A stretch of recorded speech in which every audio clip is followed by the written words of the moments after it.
അല്ലെങ്കിൽ ഇതിന്റെ സിസ്റ്റംസിനെ അറിയില്ല. അവര് ഒരു കാര്യം പറഞ്ഞോട്ടെ, അദ്ദേഹം ജനാധിപത്യം പാർട്ടിയിലെ ജനാധിപത്യ മാനദണ്ഡങ്ങൾ എന്ന് പറഞ്ഞല്ലോ.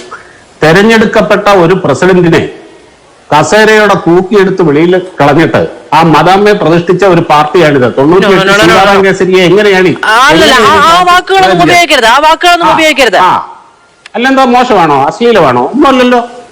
എന്താ അശ്ലീലമാണോ? അത് എന്താ, അത് നിരോധിക്കപ്പെട്ട വാക്കാണോ? നിരോധിക്കപ്പെട്ട വാക്ക് എന്നുള്ളതല്ല, അത് അങ്ങ് വളരെ ബഹുമാനത്തോടെ ഉപയോഗിച്ചൊരു വാക്കാണോ? അൺപാർലമെന്ററി ഒന്നും അല്ലല്ലോ, ബഹുമാനത്തോടെ ഉപയോഗിച്ച വാക്കാണോ?